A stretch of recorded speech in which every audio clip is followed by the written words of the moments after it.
You cave to the Secretary-General's obsession with targeting Israel. And I'm sorry, but I have to make a point. I have to make a point of order. No, you will be quiet because this is what the chair should be doing. You spoke, I make a point of order. They should not be personal. It should not be personal. You part of the bullying I have a point of order. Shame on you. I have a point of order. You spoke, I now will I not speak. walk out. You walk out. We have verified evidence. You part of this. This is a point of order. You part of this obsession. No personal attack. You part of this obsession. No personal. Excuse me. You will allow me to finish my words. Without personal attack. You are part of this shameful behavior. No personal attack. A tense face-off has erupted at the United Nations. Israel's envoy, Danny Danon, clashed openly with Vanessa Frazier, the UN's Secretary-General's Special Representative for Children and Armed Conflict. Danon accused the UN and Secretary-General Antonio Guterres of targeting Israel after a separate report by Pramila Patten added the country to a list of parties suspected of patterns of conflict-related sexual violence. He demanded Pramila Patten's resignation after her report listed Israel for the first time among parties credibly suspected of responsibility for patterns of conflict-related sexual violence, accusing her of bias. You caved to the Secretary-General's obsession with targeting Israel, Danon charged. When Frazier interrupted with a point of order, insisting she had verified evidence and asking him to stop what she called personal attacks, Danon fired back, "We are a member state and you work for the UN, and you will be quiet now. You will be quiet. You and your shameful report." 3 weeks ago, Israel was added to the Secretary-General's blacklist for conflict-related sexual violence. Israel, a democracy governed by the rule of law, a country defending its citizens, placed alongside Hamas, alongside Boko Haram, alongside ISIS. Ms. Patten, you had the chance to see the facts. You had the chance to examine the evidence, but you chose not to. So again, I must ask you, why? Why did you not come to see the evidence yourself? Were you afraid the facts would not match the conclusion? This was surrender. Surrender to the Secretary-General's campaign against Israel. Surrender to the rapporteurs and the so-called UN experts who bully, pressure, and smear. You caved. You caved to the pressure. You caved to the Secretary-General's obsession with targeting Israel. I'm sorry, but I have to make a point. I have to make a point of order. order. You will be quiet because this is what the chair should be doing. You spoke, I make a point of order. They should not be personal. It should not be personal. You part of the bullying. I have a point of order. Shame on you. I have a point of order. You spoke, I now will I not speak. walk out. You walk out. We have verified you. evidence. You part of this is a point of order. You part of this obsession. No personal You attack. part of this obsession. Excuse me. You will allow me to finish my words. Without personal attack. You are part of this shameful behavior. No personal attack. Sorry. No personal attack. We'll come back Let to you. him finish We and do then you need have to the call opportunity to speak. Sorry. No. Shame on you. Ambassador, Shame on you. Let him finish and I will then speak everybody and you will will have be the quiet. opportunity to speak. You work for the UN and you will respect the rules of the UN.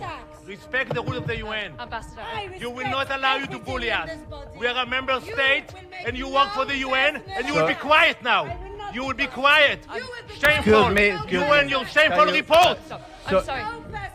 We know why Sorry. you took this position. Sorry we will again. not allow you to be Sorry part again. of this shameful campaign. Sorry I will again. finish my words. Ambassador If you don't want to and listen, Vanessa, go sorry. out. The United Nations has issued one of its starkest warnings yet about the toll the conflict is taking on children.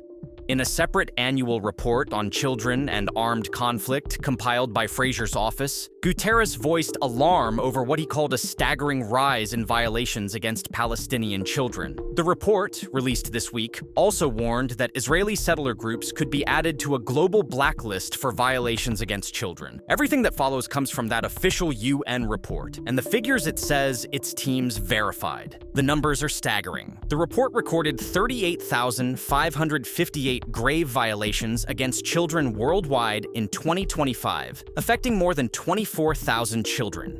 It documented 14,224 children killed or maimed, including a 34% rise in child deaths compared with the year before. Within that global picture, the United Nations said it verified the killing of 2,668 Palestinian children in Gaza and 57 more in the occupied West Bank. These are not estimates from one side of the conflict. They are figures the UN says its own monitors confirmed. The report then broke down responsibility. According to the United Nations, 9,465 grave violations were attributed to Israeli forces, and a further 326 to Israeli settlers. It is on that basis that the UN raised the prospect of adding Israeli settler groups to its blacklist of parties responsible for serious violations against children. For a close ally of the United States to appear in that section of a UN report at all is significant, and it points to how sharply the world body's assessment has shifted. A separate UN report compiled by Pramila Patten addressed conflict-related sexual violence and said investigators had verified multiple incidents involving victims from Gaza and the West Bank. It said the violence, including as a form of torture, affected 14 men, 7 women, 9 boys, and 1 girl. The report said rape and gang rape, in some cases repeated, were perpetrated against 9 victims, most from Gaza, and identified Israeli armed and security personnel among those responsible in the verified cases. These are among the most serious findings the UN has issued on the conflict. Crucially, the report did not point in only one direction. It also blacklisted Hamas's military wing and affiliated factions for killing and maiming children and for abductions, attributing 2,806 violations to Palestinian armed groups. The report named parties on both sides, listing Israeli forces while also retaining Hamas and affiliated factions for violations against children, even as the largest share of the violations attributed in the Israel-Palestine section was assigned to Israeli forces. The Middle East is being pulled deeper into crisis, and the consequences reach far beyond the region. This week has brought wider attacks and further deterioration. I am profoundly concerned it could trigger a full resumption of conflict. Escalation in the Middle East reverberates across borders and continents.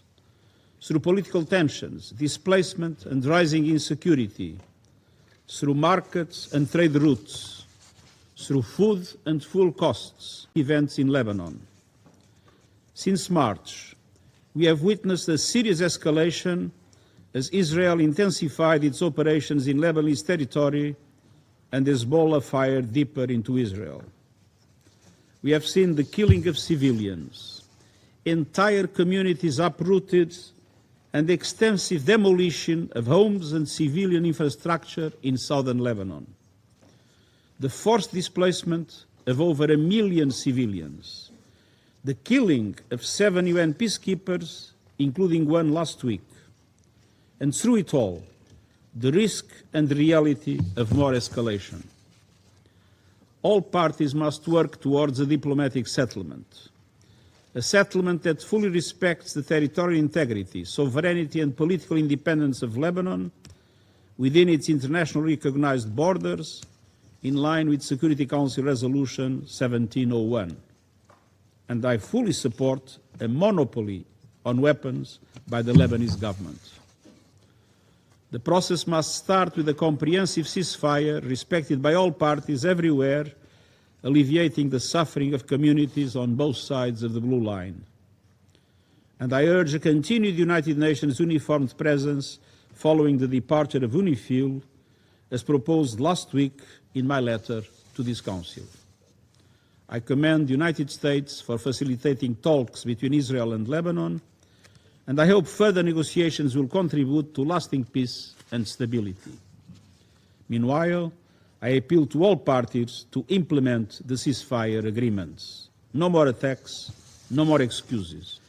Mr. President, let me turn now to the Gulf region, where the ceasefire is more like a lesser fire, as we have seen with the escalating attacks and rhetoric over the last 48 hours. And we should not minimize the risks of a lesser fire becoming full fire, or, in another word, full war. For long periods, civilians and civilian infrastructure have come under attack in multiple countries. All threats to national sovereignty and territorial integrity are violations to international law. At the same time, restrictions on navigational rights and freedoms in and around the Strait of Hormuz are causing hardship and instability across the world. driving up energy prices and disrupting supply chains, making fertilizers more costly and anger more prevalent, pushing up inflation and piling on debt, and in fragile states, raising the risk of fresh conflict.